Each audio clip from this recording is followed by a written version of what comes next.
What's good, guys? Welcome back to another episode of GNG News. Today we're going to be talking about a Darth, one of my favorite Darths from Star Wars, funny enough, which is Darth Plagueis, or some people would call him Darth Plagueis the Wise.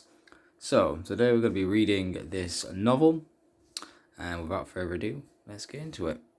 So, about the book. Darth Plagueis, one of the most brilliant Sith Lords who ever lived, possessing powers and all of his desires, losing it all is the only thing he fears. As an apprentice, he embraces the ruthless ways of the Sith, and when the time is right, he destroys his master, but vows never to suffer the same fate.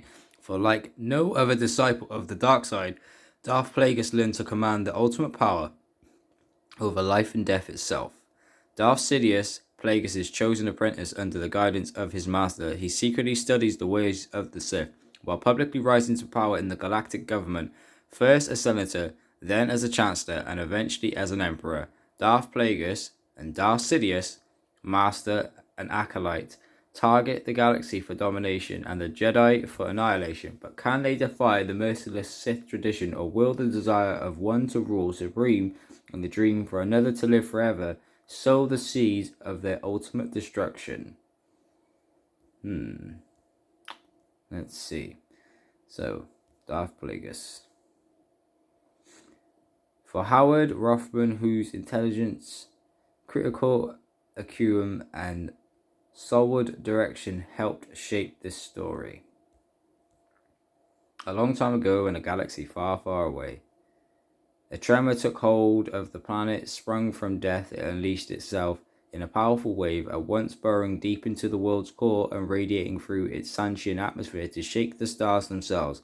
As the quake's epicenter stood, Sidious, one elegant hand vised over the burnished sill of an expansive translucently, a vessel filled suddenly to bursting, the force so strong within him that he feared he might disappear into it, never to return. But the moment didn't constitute an ending so much as a true beginning, long overdue. It was less a transformation than an intensification, a graphic shift, a welter of voices near and far, present and from eons past, drowned his thoughts. Raised in praise, the voices proclaimed, he reigned and cheered the aggregation of a new order. Yellow eyes lifted to the night sky, he saw the trembling stars flare, and in the depth of being he felt the power of the dark side anoint him.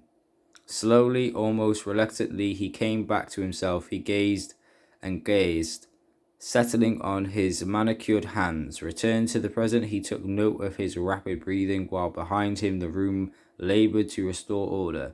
Air scrubbers hummed constantly, walls, tapestries, adulterating in the summoned breeze.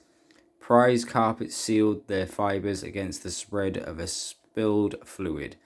The droid shuffled in obvious confliction. Sidious pivoted to take in the disarray. Antique furniture overturned, framed artwork askew, as if a whirlwind had swept through.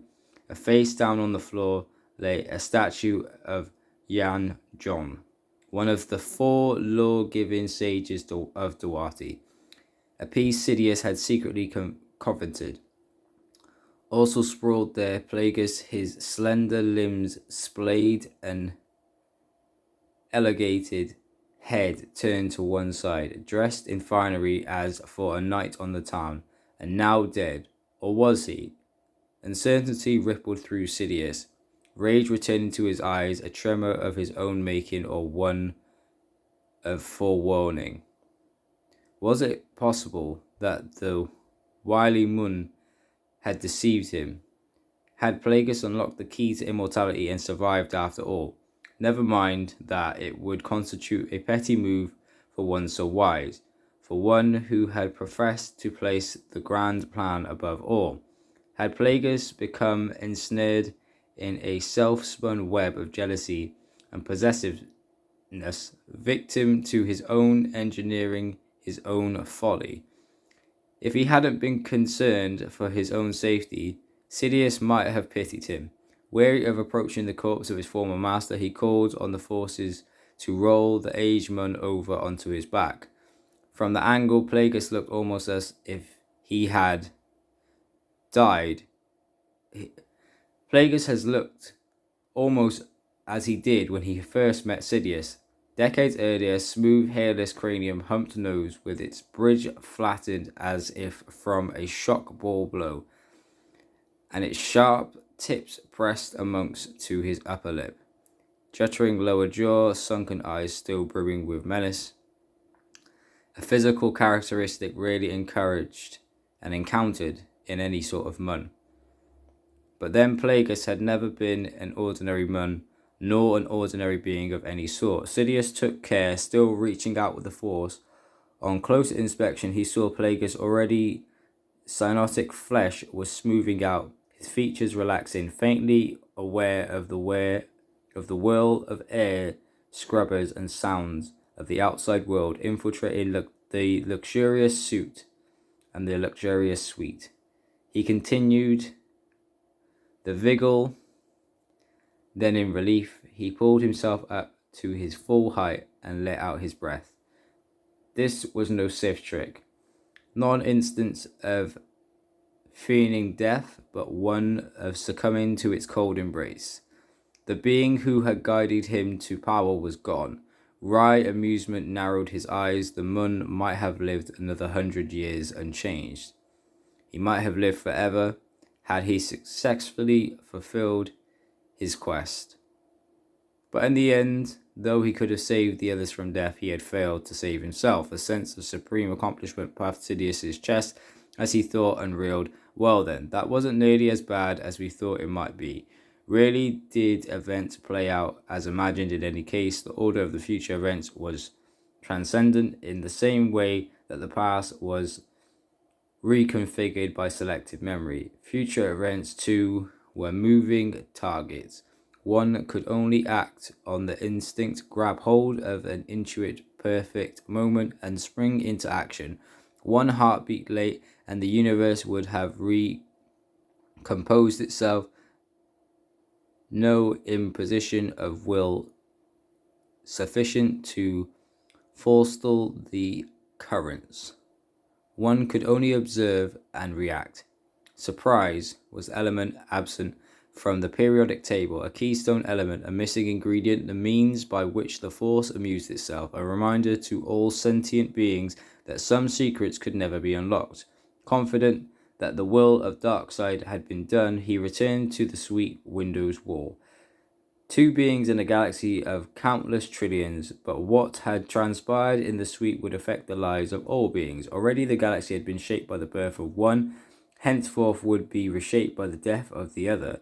But had the change been felt and recognized elsewhere, where his sworn enemies, where the force had shifted inevitably, would it be enough to rouse them from self-righteousness? He hoped not, for now the work of vengeance could be in earnest. His eyes sought and fought an ascending constellation of stars, one of power and consequence, new to the skies, though soon to be overwhelmed by dawn's first light. Low in the sky over the flat land, visible only to those who knew where and how to look, it ushered in a blood future, and a bold future at that. To some, the stars and planets might seem to be moving as ever, designed to align in configuration calculated long before their fiery birth. But in fact, the heavens had been protrude tugged by dark matter into novel alignment. In his mouth, Sidious tasted the tang of blood. In his chest, he felt the monster rising, emerging from shadowy depth, the contouring his aspect into something fearsome, just short of revealing itself to the world. The dark side had made him its property, and now he made the dark side his. Breathless, not from exertion, but from the sudden inspiration of power, he let go of the sill and allowed the monster to wreath through his body like an unbroken beast of rage. Had the force been so strong in anyone? Sidious had never learnt how Plagueis' own master had met his end, but he died at Plagueis' hand. Had Plagueis too experienced a similar situation on becoming a sole Sith Lord? Had the beast of the end time risen then to peek at the world it was to inhabit, knowing its release was admitted? and it was imminent. He raised his gaze to the ecliptic.